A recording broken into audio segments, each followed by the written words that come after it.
Lux presents Hollywood.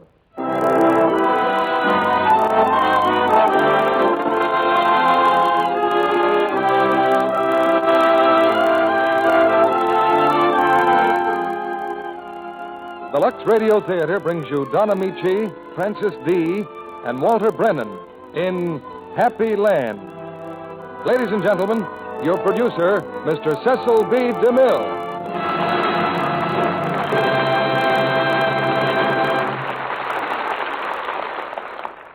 Greetings once again from Hollywood, ladies and gentlemen.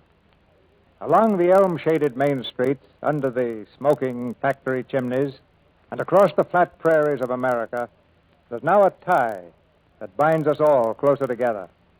There's hardly a family in the whole land who has not sent some loved one into the service of our country.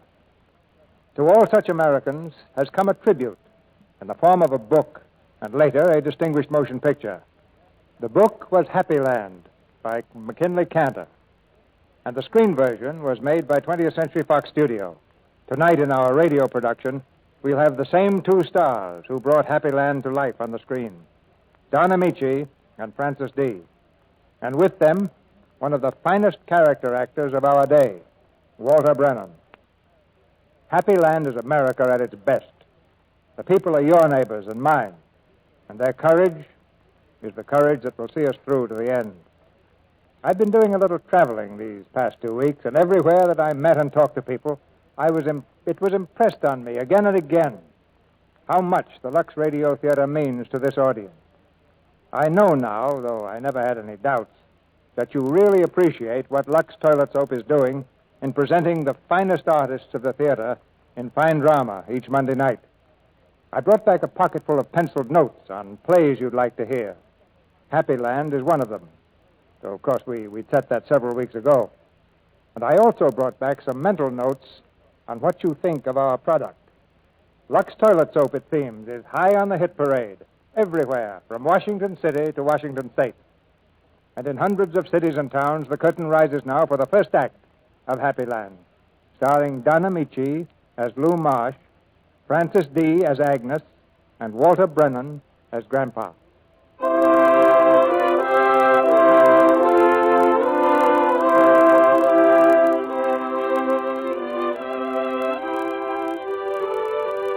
All this happens in a town called Hartfield, Iowa.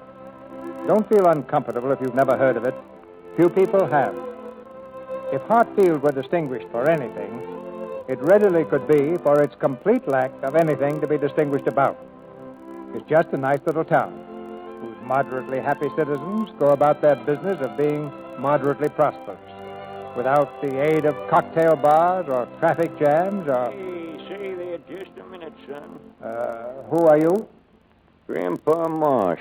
Well, I was going to mention you a little later on. You were, huh? I'm dead. Been dead now more than 20 years. Yes, I know. But it appears to me I still know a lot more about Hartfield than you, and we ain't such a little town. No? Chamber of Commerce claims 6,782. They're stretching it a bit, maybe. And a lot of Hartfield's young men are away in the Army and the Navy. Post office now is pretty nearly the most popular spot in town. Not your old drugstore? Well, I guess maybe the store still is. My grandson, Lew, runs it. Lew's like me. Folks know they don't have to buy something every time they come into Marsh's drugstore. They can just talk or smoke and pass the time of day. Been that way for 3 generations. Lew's got 2 in help now. Now, the store carries everything, from vitamin pills to banana splits. But my picture's still there. Lew still keeps my picture on the wall. Dusts it himself every day. He's a good boy, Lew is. Yes, sir, a good boy. Boy? Grandpa, Lew's about 45. I'm going to come back and see Lew one of these days. Kind of think he's going to need me. Now, Grandpa. Sounds foolish, don't it? But we'll see. We'll see. Any objections if we take a look at the drugstore now? No, go ahead. Go right ahead, son. Lew's there. Yes, he's talking to Bill Bowers. Mr. Bowers is publisher of Hartfield's weekly newspaper. They're talking about your great-grandson, Lew's boy, Rusty. Rusty's away. in the Navy. Haven't had a letter, Bill, for 3 weeks now. Not worried, are you, Lou? No, probably out at sea again somewhere. Pharmacist mate, second class. That's not bad for a kid. Hey, Lou, we're all out of corn plasters. Oh, there's plenty on the second shelf, middle section. Oh. You seen any action yet? No, the only fighting Rusty mentioned was fighting mosquitoes. Seems to be doing plenty of that. Oh, Lou, here comes Mrs. Schneider. Oh, I'll take care of her. Say, Grandpa Marsh would sure be proud of Rusty now, wouldn't he? Yeah, I guess he would. I'm kind of proud of him myself. Well, drop in, Bill. I will. So long, Lou. So long. Hello, Mr. Marsh. Broken Value Wine, Mr. Marsh. The best I've yet made. Maybe you use 2 bottles, yeah? Well, yes, that's fine, Mrs. Snyder. And, what are you going to have? All the same as always, Mr. Marsh. Old Dr. Tom's Trusty Tonic. You still got, yeah? Yes, but, why don't you try some vitamins, Mrs. Snyder? They'll do you a lot more good. No. Old Dr. Tom's Trusty Tonic. That's good, Mr. Marsh. Well, I'll have Shep wrap up a couple of bottles. Thank you, Mr. Marsh. Shep? Yeah? A couple of bottles of old Dr. Tom's for Mrs. Snyder. It's paid for. Well, right away. You leaving, Mr. Marsh? Yes, promised my wife will be home on time for dinner. I'll be back later, Emmy. Well, take your time, Mr. Marsh. Good night, Miss Snyder. Good night. I hope Mrs. Marsh will enjoy the Logan Valley Bar. Is that you, Lou? Well, who were you expecting? Oh, somebody young and handsome. Well, that could only be one guy. Any mail? Oh, no, nothing from Rusty. I guess he's pretty busy, Lou. Yeah, lots of things to do besides writing letters. Oh, I brought home some shaving cream. Put it in with the other things you're sending him. With his beard, this should last him just about 2 years. What's the other package? Oh, this one. It's just a little, Lou, that awful old Mrs. Schneider again. Yeah, 2 bottles. I suppose I'd better lock him up with the others. Huh. Guy can't even get a bun on in his own house. Well, just for that. Do I have to go through that again? Horrible coronet. I thought they'd take it. I'd send it to scrap drive. Oh, no, I'm not that bad. In fact, I'm pretty good. Too good for meatballs and scalloped potatoes? Oh, why didn't you say so in the first place? You all ready? Am I ever late? Well, let's eat that, Mrs. Marsh. Oh, I wonder who that can be. Just a second. It's like Hilda Manson. She's delivery boy for Western Union now. Oh, I'll get it. Hello, Hilda. Oh, say, that's a very becoming hat. Thank you. Telegram, Mr. Marsh. Thank you, Hilda. How's your ma feeling? Oh, she's fine, Mr. Marsh. Well, goodbye. Bye. Come on in, Lou. Yeah, I'll be right. The Navy Department deeply regrets to inform you that your son was killed. That your son was killed in action in the performance of his duty and in the service of his country. The department extends.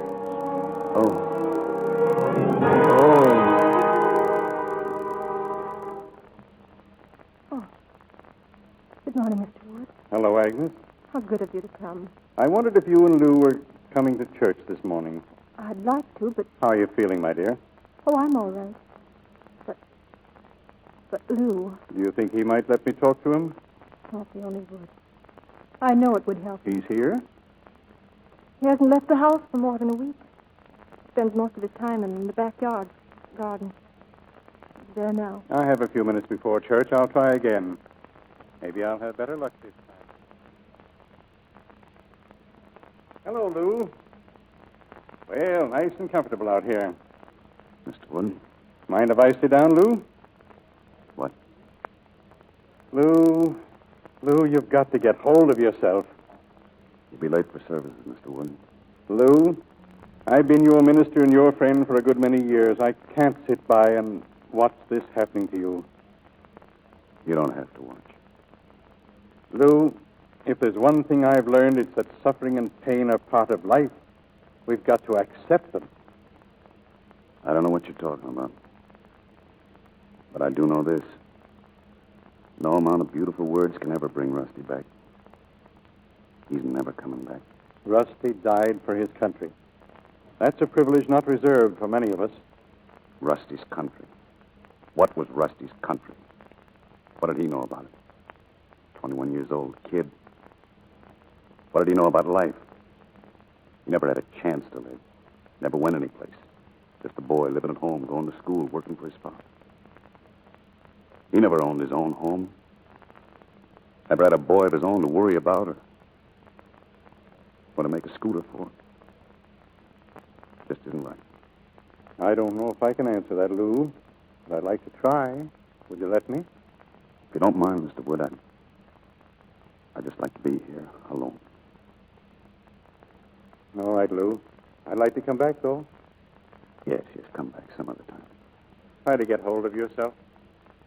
Please try. Lou. Lou. What? Yep, it's me. Grandpa. Why can't be you? You died just after Rusty was born. And people don't come back. You folks down here have a lot of peculiar ideas. Lou, you've been grieving so long and so hard I just couldn't stand it. So I asked permission to do something about it. Oh, you're not here at all. This is all in my mind. What's left of it now. You couldn't be here. Lou, I'd like for us to take a little walk. I'm going in the house. Well, if you're thinking of getting rid of me, Lou, that just won't work. Oh, there's Agnes. Yep, still mighty good looking. Always liked Agnes. Grandpa, please, why don't you go? You'll frighten her. Lou, look. Aren't these lovely? Oh? From Aunt Sally Ross. She raised them from the box we gave her. Don't worry, Lou. Agnes can't hear me or you either when you talk to me. Are you coming with me, Lou? I told you I don't want to. There's no hurry. I've got all the time in the world. Lou, can I get you something? No, thanks. Why don't you lie down, dear, and get a little rest? Agnes, I'd like to take a walk. Well, I'll get my hat. No, I mean by myself. That is... Now you're talking. Why, if you'd rather, Lou. Will you be stopping at the store? I don't know. I just feel like walking. Well, be careful, dear. Don't be gone too long. No, I won't. Say, ain't that Ed and Sissy Dyer across the street there? Yes. Morning, Lou. Morning. Nice day for a walk, Lou. Ed's a nice fella. Say, did old lady Dyer ever pay you for that bottle of perfume she busted? Ed paid for it after she died. Oh, what's that new building there? Over there on Sycamore. That's the new engine house. WPA job. Awful plain looking from here. Lou, you know, I feel just like walking all over town. How about it? Doesn't matter. Come on. We'll walk. What's the matter, Lou? Tired? No, I hear something. Sounds like music. A parade, but there's no parade in town today. Of course there's no parade, but there was one about 25 years ago. Remember? Right here on Main Street. Look, Lou, look. Down there toward the railroad station. You see what I mean? Why, that's us. It's the boys from Hartfield. Yep, the local militia coming home from licking the Kaiser. There's Bill Bowers. And Sam Kendall. And if it isn't Corporal Lew Marsh himself. Looked pretty snappy, didn't you? Yeah, I guess I did. May 1919. And look there. No, in front of the town hall. There's a GAR. Foreman had got a welcome. Look at you, Grandpa. The only one without your GAR coat. Why, I didn't have time to put it on. Old Lady Dyer kept me in a drugstore trying to make up her mind about a sponge. You ought to be ashamed of yourself. Why? What's wrong now? Look, you ran up to me. Sure. And you kissed me. I guess I was awful glad to see you again, Lou. Yeah, me too, Grandpa. I don't know. You were always more like a son to me than a grandson. Seeing as how I was both mother and pop to you. Look, the parade's breaking up. Where are they all going? You didn't wait to find out. Oh, yeah, I remember. You were looking for someone you'd been dreaming about ever since you went to war. Yeah, and you could have warned me, too. Warn you? Boy, you lit out for West Walnut Street like you just sat on a hornet's nest.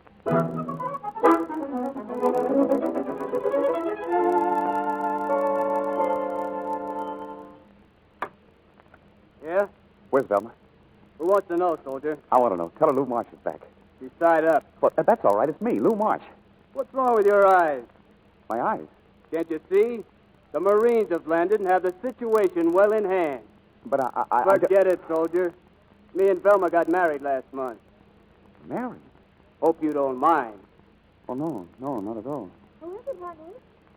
Why, Lew Marsh. Hello, Velma. I'm glad you're happy. Goodbye, Velma.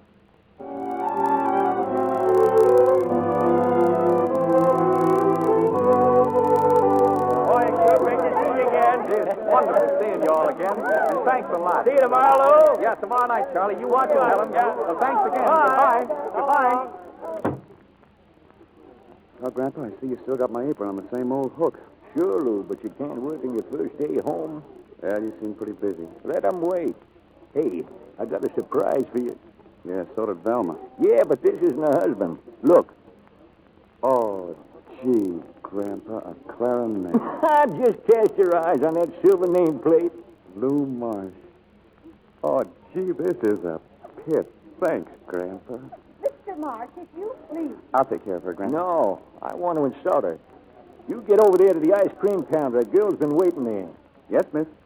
May I have a peanut dope sundae, please? Peanut dope. You mean a peanut sundae? No, peanut dope sundae. Well, I'm afraid I... Hey, Gramp, what's this dope sundae? Oh, just something Agnes and I concocted. This is my grandson, Lou. Well, how do you do? How do you do? Mr. Marsh has mentioned you to me once or twice. This is Agnes Dickens, Lou. Moved here about a year ago.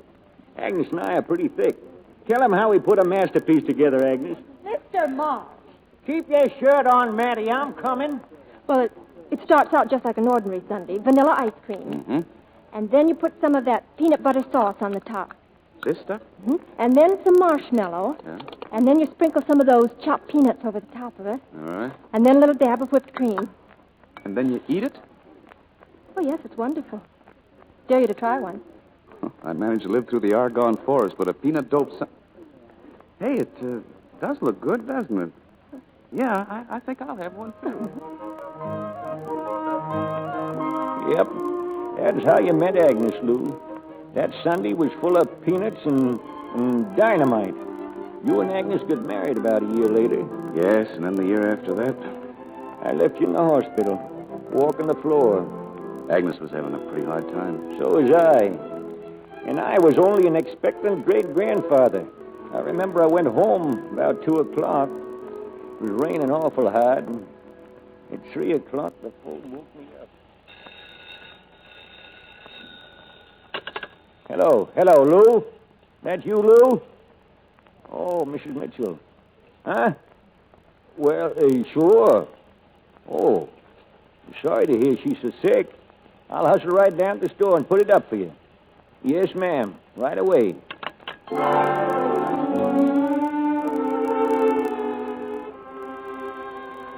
You got up and went out in the rain again. You were 74 years old then. Yep. Caught pneumonia. I knew I didn't have a chance. Doc Purdy sent me to the hospital. Had a room right over Agnes. Old Purdy gave me 4 hours, but I told him he was talking through his stethoscope. I'd made up my mind I was going to see my great-grandson first. And I did. This is him, Grandpa. Our baby. Might wear the face, isn't he? Pretty share, too. Hello. Hello there. Rusty.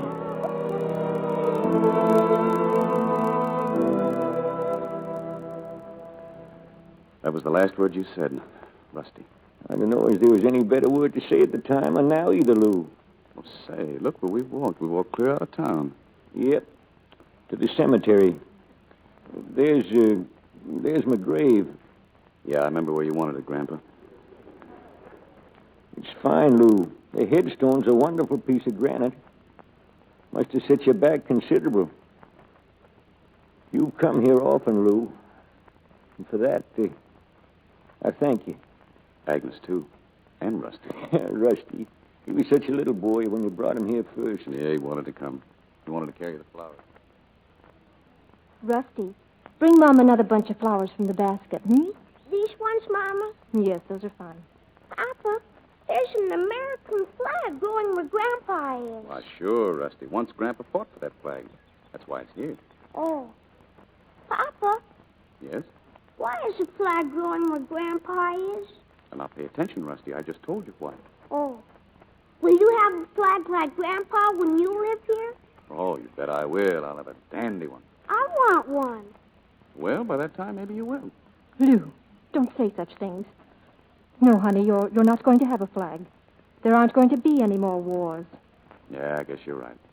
Not while any of us are living, anyway. No. What if there were? What if Rusty had to go? Die. I'd just die. Oh, but that's so silly, Agnes. If there were a war and they needed Rusty, well, he'd go. Maybe he'd want to, maybe he wouldn't, but he'd go. And I guess I'd want him to. Hugh, that's a terrible thing to say. Yes, it is a terrible thing to say. What if he never came back? Oh, he'd come back. What if he never did? Did you think of that just now when you said you'd want him to go? No, I didn't. No one thinks of that. And you still say you want him to go? Oh, I can't answer that, Agnes. I haven't any right to, I guess. It'll be up to Rusty and how he thinks and feels about such things. We can teach him how to think and feel. Oh, sure. And it'll be to hate war and to hate fighting. That's right. And what will we teach him to love? Why, to love people and what we know is right and just and his country. Oh, what a wonderful life he'll have, Agnes. He'll live in a free and kind and understanding world. Rusty? Huh? You know, you're a lucky man, Rusty. A very lucky man. Papa, what's a lucky man? Well, a lucky man is a kid 6 years old in 1929 with red hair and a very pretty mama named Agnes. And a pop who plays the clarinet. More darn questions. Go on, now blow your nose.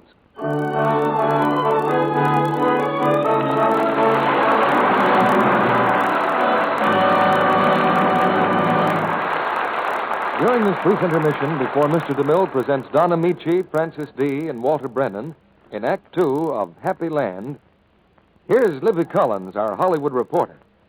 Any special news items for us tonight, Libby? Well, Mr. Kennedy, I've got a little news about one of Hollywood's most popular stars, Virginia Bruce.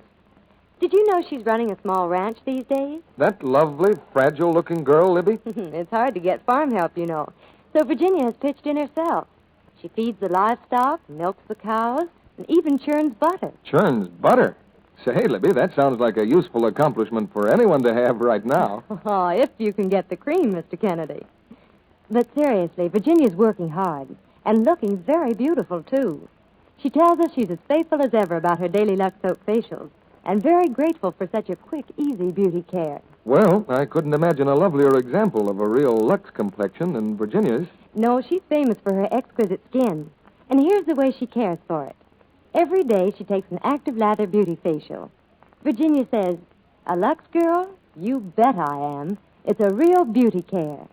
I just cover my face with plenty of the creamy lather, rinse with lukewarm water, splash on cold, and then pat my skin dry with a soft towel. Active lather makes me sure of thorough cleansing," she says. That's certainly simple enough, Libby. Yes, just right for busy women. And though it's so easy, they find it really works. When recent tests were made, Libby, actually 3 out of 4 complexions improved with this daily Lux toilet soap care. Yes, these Lux Soap beauty facials do make skin lovelier. Screen stars say they depend on them to give skin gentle protecting care it needs. There's a tip straight from Hollywood for women everywhere who want their complexions to be softer and smoother. Ask your dealer for Lux toilet soap tomorrow. And if he's temporarily out of stock due to wartime conditions, he's sure to have more soon. Remember, the beauty soap 9 out of 10 screen stars use is worth waiting for. And now, Mr. DeMille returns to the microphone. Act Two of Happy Land, starring Don Ameche as Lew Marsh, Francis D. as Agnes, and Walter Brennan as Grandpa.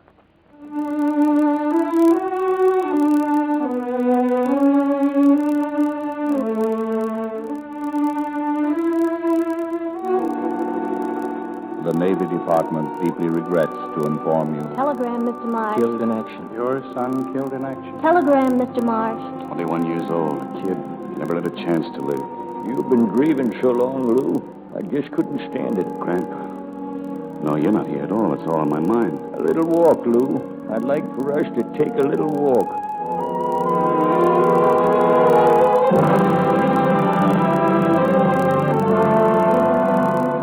Lew and Grandpa Marsh walk slowly through the little town of Hartfield. And in the stillness of the shady streets, they relive 1,000 yesterdays. Rusty is gone. But in Lew's memory, Rusty is a little boy again, The little boy going to school for the first time in his life. I won't. Rusty, you must obey me. I won't go without Pete. Let go of that dog. No. Nobody is allowed to take a dog to school, young man. Now, you're either going without Pete or you're going to get a good spanking. Now, what'll it be? I'm not going to school unless Pete comes with me. Okay. Get into that room. Oh, I walloped him, Grandpa. I walloped him good. Poor little kid. Best thing for him at the time. That afternoon he came to the drugstore. Business was slack, and I was trying to lick that overture from William Tell.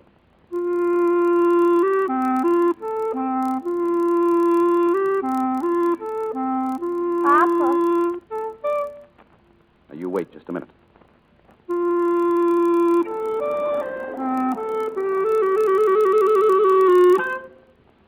Now, what is it, bad boy? Papa, I wanted to tell you that I'm not mad at you anymore. Well, I'm glad to know that, Rusty. Come on up here. Oh. How was school? Oh, school was nice, Papa. But I don't think Pete would have liked it. Say, who are those two boys? Friends of yours? Yeah. Come here, Jackie. Come here, Todd. Well, boys, I'm very glad to know you. I'm Rusty's father. Have you got 1,000,000 tons of ice cream? Rusty said you had. Huh? They just moved here, Papa. They live in that old house near the railroad. It ain't got any windows. They're busted. Jackie's only had ice cream twice, Papa. Once I had a chocolate bar. Well, now, what do you know about that? Well, now, look, boys, why don't we walk over to the fountain there and we'll see what we've got, We like strawberries. They'll take strawberry first, Papa. Oh, you should have seen the way those kids shoveled in that ice cream. They were half-starved, Grandpa. Seems the father didn't have a job and another baby brother just arrived. So I called up Agnes and she sent some things over. You know, eggs, groceries, and things like that. Then somehow Rusty found out about it and started asking questions. Papa, why'd we send Jackie and Todd those things to eat? Don't they have things to eat in their icebox? Well, Rusty, when you run across a fellow that hasn't got anything and you've got things, why, you just give him some of your things. Some people call that charity. What's that? Oh, it doesn't matter. I don't like the word anyhow. All it really is just being friendly. Can I be friendly to you? I wish you would. I want to help you. Oh? Doing what? Oh, just help you, Papa. Well, let's see. Oh, I know. You can grab that broom and we'll sweep out the stockroom, Sure. 25 cents a week. That was his pay. A little under the union scale, wasn't it? Oh, there were raises as he grew older. He really worked hard. Joined the Boy Scouts when he was 12, and that brought up new problems. The biggest was the matter of a regulation Boy Scout act. 45, 46, 47, $2.47. Only 38 cents to go, Dad, and I'll have the axe. Oh, I'll sure need it to cut firewood in our hikes. Oh, I should say you will. Well, it's time to lock up and go home, isn't it, Dad? Yes, but I've got to register a letter at the post office. Now, look, Rusty, a man's coming in for this prescription, a Mr. Watson. If I'm not back, be sure to collect $2. Just ring it up in the cash register. Sure, okay, Dad.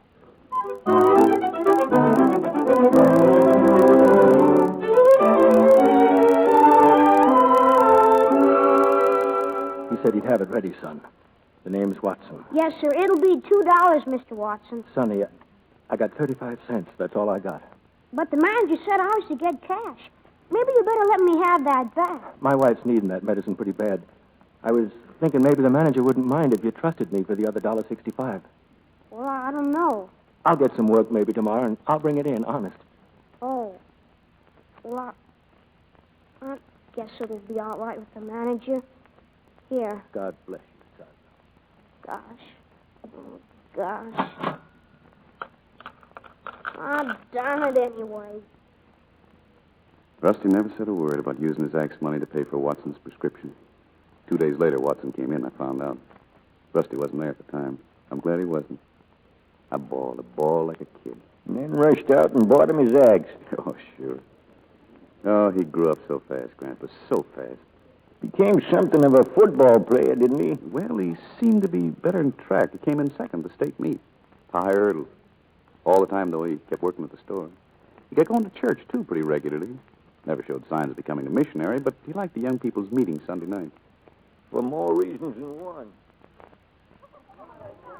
Where are you going, Rusty? Oh, nowhere. I was thinking we'd better get together on the rebuttal for our debate. Yeah. Why don't you come home with me and then Excuse me a minute, Lenore. I'll be right back. Oh. Say, Gretchen, I was just wondering. Did someone call me? Yeah, say, it's sure nice out, huh? Very nice. It doesn't look like rain either. No, he doesn't. We always have quite a lot of nice weather here. That's nice.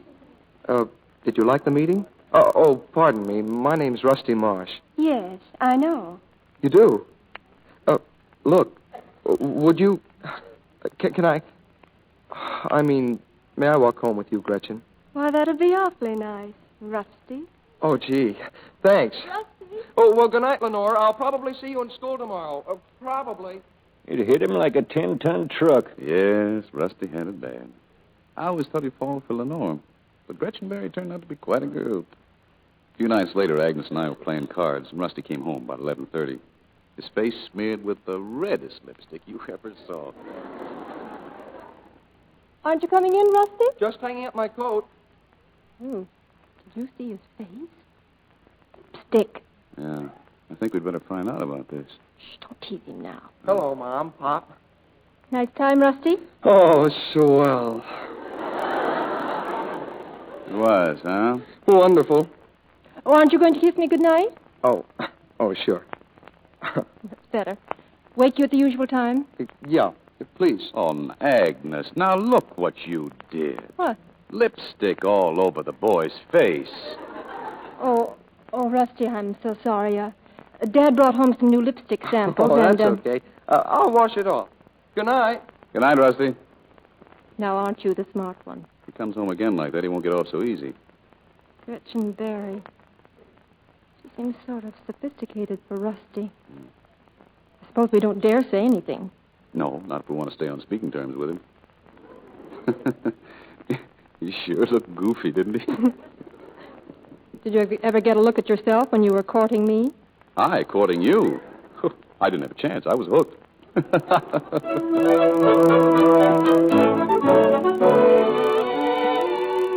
Rusty graduated from high school that year, didn't he? Yeah. I went back to the drugstore after the exercises. About closing time, Rusty came in. Face kind of long. He went back and put on some overalls, picked up that old Boy Scout axe and started unpacking some crates. Hey, what's the idea? Oh, I just thought I'd unpack these bath salts while you were closing up. Oh. Anything go wrong tonight? Oh, just Gretchen. Oh. Yeah, I had a date with her for Sunday. But there's a guy who works for her father.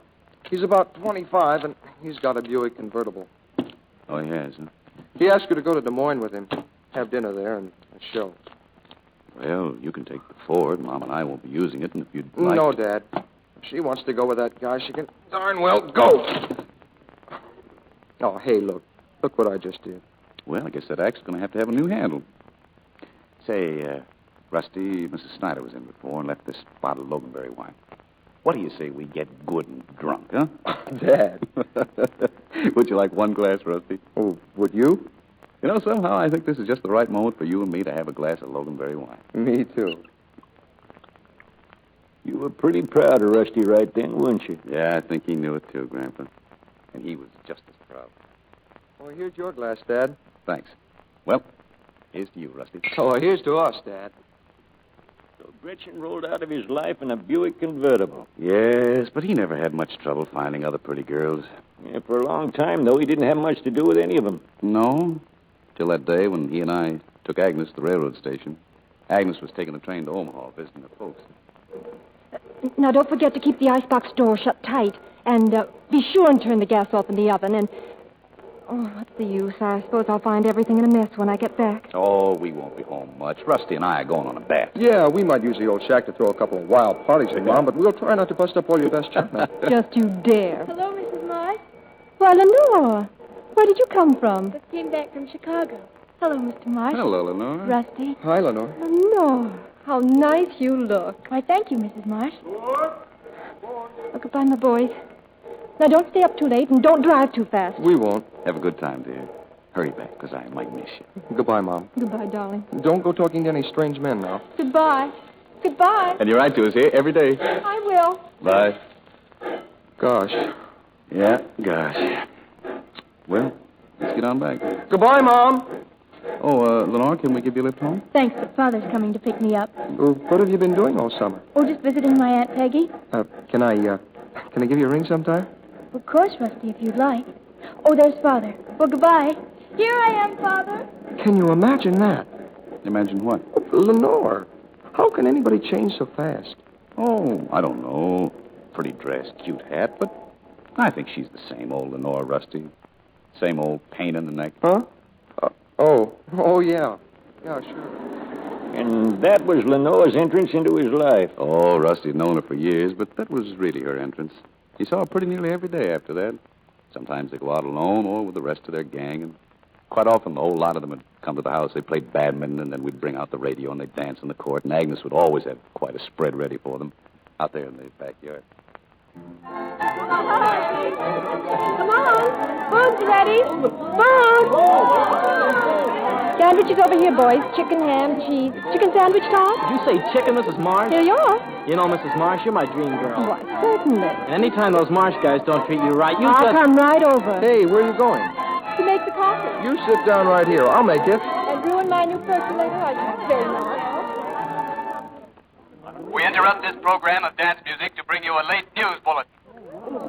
A communique just received states that the German Air Force now has complete control of the air over Poland. Their ground troops are advancing steadily in spite of stubborn resistance from the Poles. Our dance program will resume in just a moment. Turn it off. Oh, it's just awful. Why can't they pick on somebody their own size? Well, don't worry, Lenore. Just wait till France and England start cracking down. Well, who wants to fight anyway? They'll have Poland washed up in a couple of weeks. What's going to keep them from doing the same thing to Paris and London? The Canadian Flying Corps is asking for volunteers. I wrote yesterday for all the dough. You did? Well, why not? How about you, Rusty? Oh, well, oh, gosh. I hadn't thought about it like that. Gee.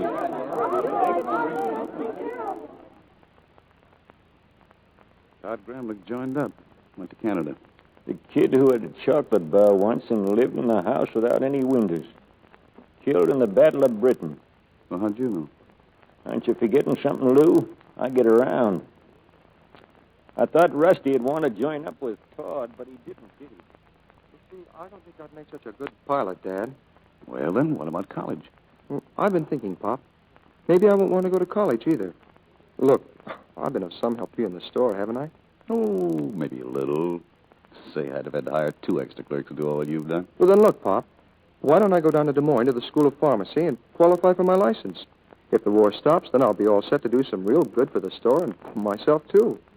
And if the war isn't over, if we get in it, then what?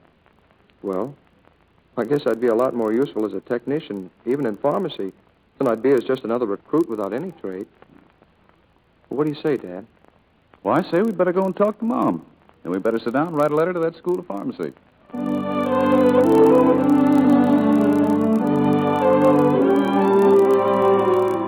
We missed him awful.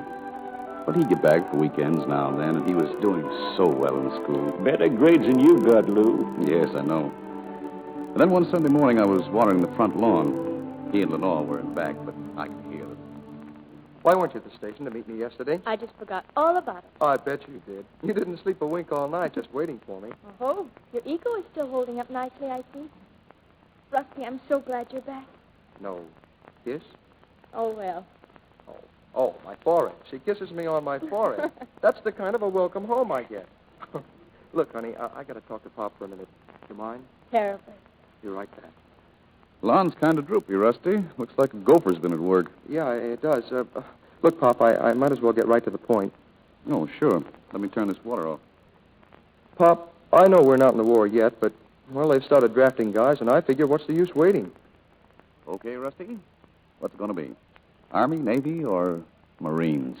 You sound kind of resentful about the Marines. How come? Never mind. Well, which is it?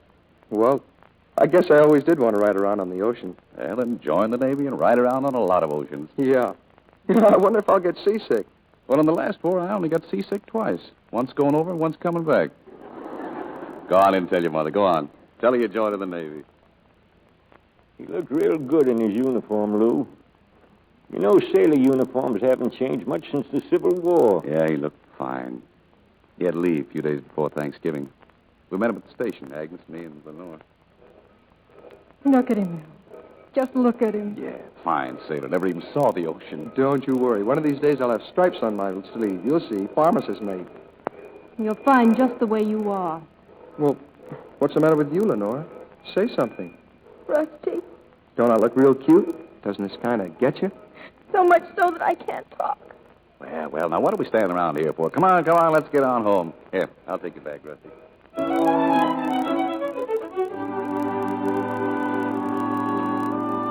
He was so happy, Lew. Rusty couldn't have been any happier if he'd lived to be 100. He was home nearly 2 days. I took him back to the station late the next night. We shook hands and said goodbye. That was the last time I saw my boy.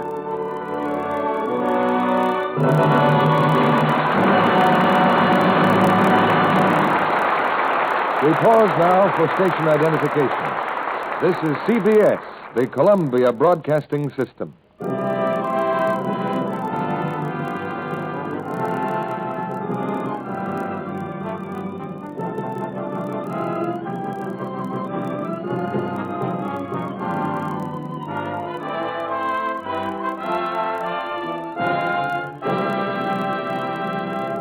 In just a moment, Mr. DeMille presents Don Ameche, Francis D., and Walter Brennan in Act 3 of Happy Land. And now, a canteen, a soldier far from home, a young hostess, and music.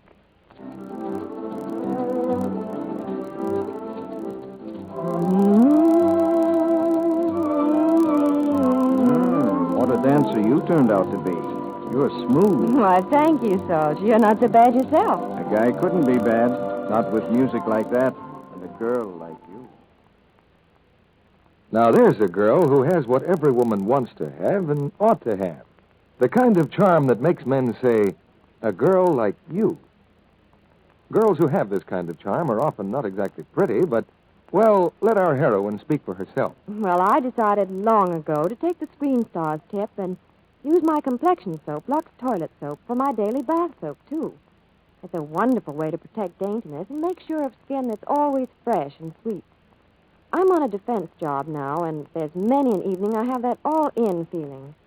But after I've relaxed a few moments in my luxurious Lux Soap bath, I step out feeling fresh as a daisy, my skin all delicately perfumed. And after I've rubbed down with a nice, thick towel, I feel like a million. Sort of sure of myself, you know? And then, well, I guess I look it, that's all. Yes, Lux Toilet Soap, the complexion soap 9 out of 10 Screen Stars use, makes a truly wonderful bath soap, too.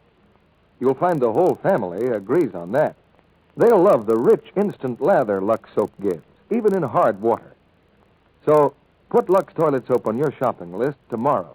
You'll find it's thrifty because it's hard milled to last. These days, it's patriotic not to waste soap. Lux Toilet Soap lasts even longer, too, if you'll always put it in a soap dish that's dry. Now, our producer, Mr. DeMille. We'll have a chat with three delightful people, our stars, after the play.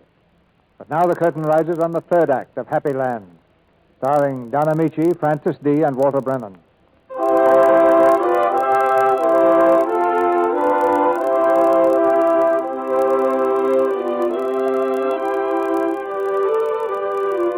It's dusk now. The sun's in the west, far beyond the Missouri River, a great red ball of fire. And the father and the great-grandfather of a boy named Rusty Marsh have circled the little town. But only Lew's footsteps are heard as they walk slowly back in the fading light. At a little field near the Marsh home, Grandpa pauses a moment and stoops down in the grass. What's the matter, Grandpa? Did you lose something? I used to stop here whenever I passed. A little weakness of mine, I guess. I wonder if they still grow here. Yep, I got one. A great big one. Here, Lew. For you. What is... Oh, four-leaf clover. Thanks, I'll keep it in my wallet. Lew, I've been thinking. Well, I used to be able to think. Seems years ago. As long as kids can play Indian and go to school, join the Boy Scouts and do a good deed every day and eat ice cream, or take a box full of pennies and nickels honestly saved for an axe, and use them to buy medicine for a stranger, as long as they can run the high hurdles and kiss girls... As long as they can do all those things, then what? It'll be worthwhile. What'll be worthwhile? The whole thing. A guy named Rusty and a lot of other guys like that with a lot of different names. Don't you think so, Lew? Oh, Rusty did lead a rich life. You're right about that. You know, I'm glad you came, Grandpa, and I'm glad we've walked. And I know all the other things you're hoping I'm going to say. But I can't. He was my boy. And now he's dead. I miss him. I can't help it. I'll always miss him. I'll always wish he was back. As long as I live. Sure you will, Lew. Well, it looks like we're back home. Right back where we started from. Grandpa's kind of awkward with Agnes not being able to see you, but if you want to stay and sit down and supper with us... You forget my peculiar situation, Lew. Anyway, I've got to be getting back. Well, there's Agnes. Lew. Why, Lew Marsh, where on earth have you been? Oh, just taking a little walk around town. You must be all tired out. You've been gone nearly 3 hours. Is that all? No, I'm not tired. I think it did me some good. I'm sure it did. You look better. Did you stop in at the store? No, I didn't. You wanted me to, though, didn't you? Yes, Lew. It'd do you good to get back to work. Well, maybe I'll go down tomorrow. Better if you go down tonight, Lew, after supper. Or I might go down tonight. That's it, Lew. Thank you, son. I've got to go now. Goodbye, Lew. Goodbye, Grandpa. What? What is it, dear? Did you say something? No. What are you looking at? Nothing. That hedge. I was just noticing the hedge. It looks a little ragged. Say, I found something for you on my walk. Here, in my wallet. Oh, what is it? Oh. What's gone? That's a shame. Yes, it must have fallen out. But I thought sure that... Oh, I guess it doesn't matter. Supper ready? Mm-hmm. Just what you like, dear. Meatballs and scalloped potatoes. Well, if I'm going to get to the store tonight, I guess we'd better go right in.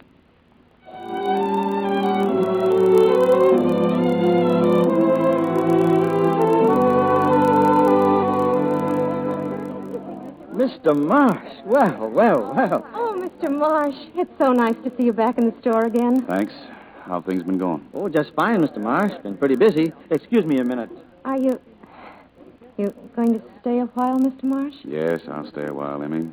How's that line of writing paper been moving? Oh, just fine. I thought it'd be a sticker. I see we're running kind of low on bath salts. Put them on the out list last night, Mr. Marsh. I'll order some. They're exactly the same. I tell you, they ain't the right kind, and I don't want them. Oh, what's that all about? Hello, Jake. What seems to be the trouble? Huh? What? Why, Lew.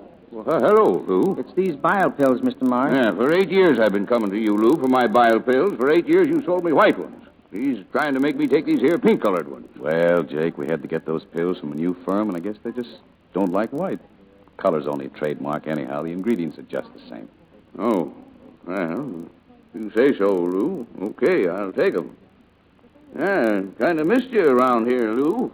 Good night. Thanks, Jake. Good night. Shep. Yes, Mr. Marsh? You and Emmy sort of clean up and then go on home. Pretty early for us to be leaving. Oh, I'll do you good. Besides, I'd like to be here alone. Silly, but...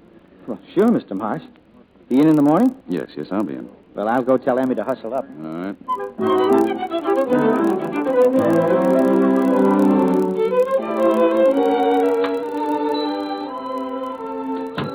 Evening. Oh. Sailor, huh? Yeah. They scarce in Hartfield or something? Oh, no. I just...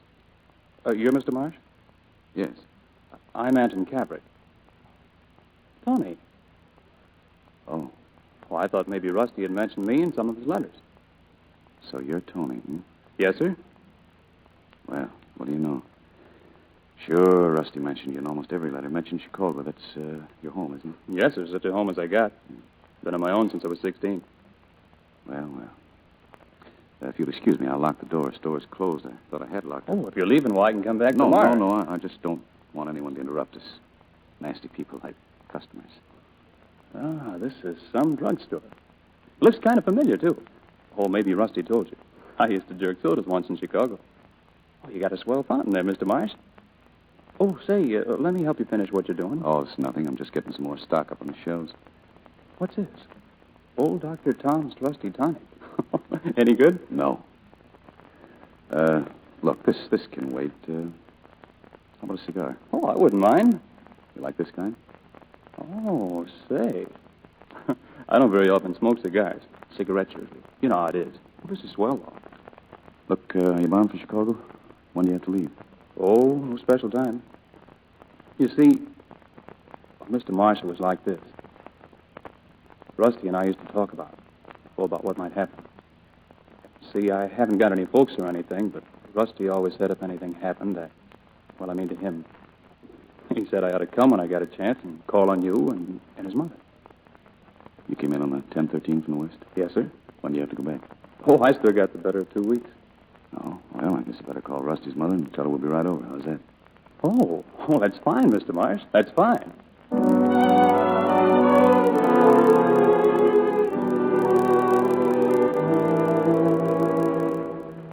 This is Rusty's mother, Tony. Tony. How do you do? Mother, where are we going to let this big tramp of sailor sleep tonight? I guess you know, Lew. If he wants to. Oh, you mean Rusty's room? Oh, that's okay with me, Mrs. Marsh. That's fine. I was just fixing a little late lunch. Wouldn't you like some? Oh, that sounds good to me. Tony? Swell. Well, come on in the kitchen, then. You like veal loaf, don't you? Oh, you bet. I wonder... maybe we ought to talk about it now. Tony, is there anything you feel you ought to tell us about Rusty? Well, there really isn't very much to tell, Mr. Marsh.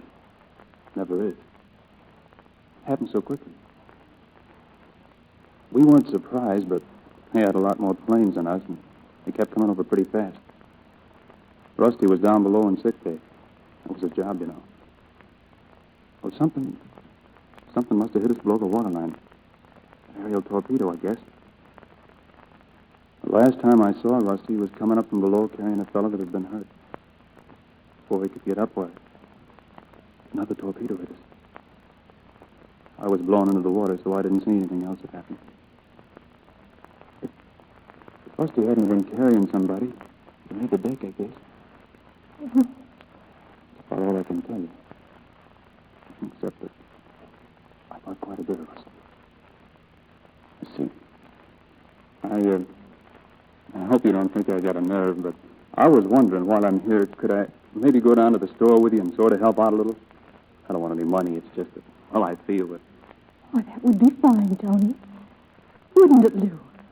I was hoping you'd say that, Tony. I was hoping you would. Oh, well, thanks. Thanks a lot. Tony, how would you like a little Loganberry wine as a little old woman would make it? Oh, I guess I never had any Loganberry wine, but I bet it's swell. Mother? Yes. You know, I never had any either, Tony.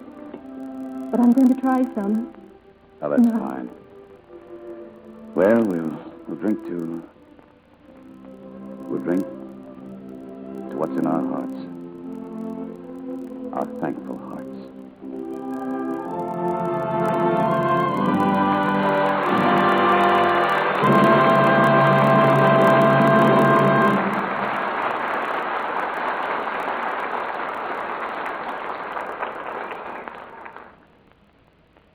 That this may always be a happy land is the earnest hope of every American. And to Don Ameche, Francis D., and Walter Brennan go our congratulations on some fine acting. Thank you, C.B. It's great to be back, especially with two swell people like Francis D. and Walter Brennan. It's mighty nice of you to say that, son. Hey, look, you're not playing my grandfather any longer, Walter. Well, Walter always loses himself in any part he plays. That's why he's so good. Best performance I ever gave was my first part in pictures. Another grandfather? No, Francis. Years ago, a director rented a donkey to bray in a picture, and the only trouble was he wouldn't bray at the right time. And that's where you came in? Correct. I stood in for the jackass and brayed. Never had a part that suited me quite so well since. You might get some argument on that, Walter. By the way, have you realized that we're all neighbors here? All San Fernando Valley ranchers? Well, that's right. Our place can't be more than 10 miles from Don's. No. And we're practically next door, Francis, 12 or 15 miles. Well, I wish you'd all saddle up and come over to my ranch someday. It wouldn't be more than 25 miles for any of you. Just think, the road would be hot and dusty, and after a long ride to my ranch, I'd give you some real unrationed hospitality. I'd even give you all a cake of Lux soap to wash up with. Well, that's my favorite complexion care, Mr. DeMille. I've used Lux soap for years. No, I knew anyone of your beauty and intelligence would be a Lux girl, Francis. What's on the fire for next week, C.B.? A gay and delightful musical, Don. It's the 20th Century Fox hit, Coney Island. And our stars will be Alan Ladd, Dorothy Lamour, and Chester Morris. Well, there was romance and adventure and lovely tunes at Coney Island around the turn of the century. And we'll have all those things here next Monday night with three great stars, Alan Ladd, Dorothy Lamour, and Chester Morris. Standing room only, C.B. Good night. Good night. Good night. Good night. Good night. Happy Land made a happy company this week.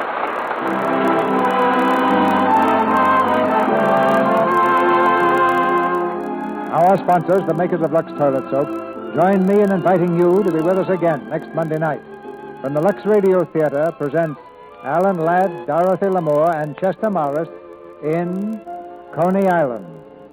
This is Cecil B. DeMille saying good night to you from Hollywood.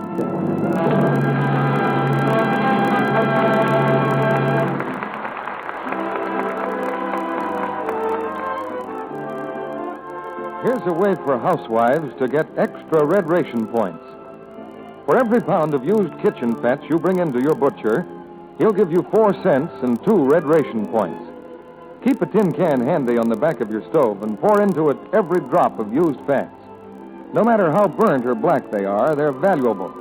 Used fats are urgently needed to supply ingredients for medicines for our soldiers, for munitions, and for other vital materials. Remember, every single spoonful you save is a wartime job well done. Don Ameche will soon be seen in the 20th Century Fox Technicolor production, Greenwich Village, and is currently filming Wing and a Prayer at the same studio. Walter Brennan appeared through the courtesy of Samuel Goldwyn, producers of the picture Up in Arms. Francis D. will soon be seen in the Universal picture Patrick the Great. Heard in tonight's play were Bob Haynes, Joan Loring, Bill Martell, Tommy Cook, Charles Seal, Leo Cleary, Charlotte Treadway, Dorothy Scott, Leon Ledoux, John McIntyre, Norman Field, Fred Barton, Bobby Larson, Norman Nilsson, Gloria Fisher, and Jack Morrison. This program is broadcast to our fighting forces overseas through cooperation with the Armed Forces Radio Service. Our music was directed by Louis Silvers. Tonight, when you tuned in to the Lux Radio Theater, you knew you would get good entertainment. Try tuning in to this same station tomorrow night and Wednesday at this same time. Tomorrow night, you will hear George Burns and Gracie Allen with their guest star, Herbert Marshall. Wednesday night, Frank Sinatra sings I Love You and other favorite tunes. Sophie Tucker will be Frank's guest. Make this station at Lux time a habit Monday, Tuesday, and Wednesday for the best in drama, comedy, and music. This is your announcer, John M. Kennedy, reminding you to tune in again next Monday night to hear Alan Ladd, Dorothy Lamour, and Chester Morris in Coney Island.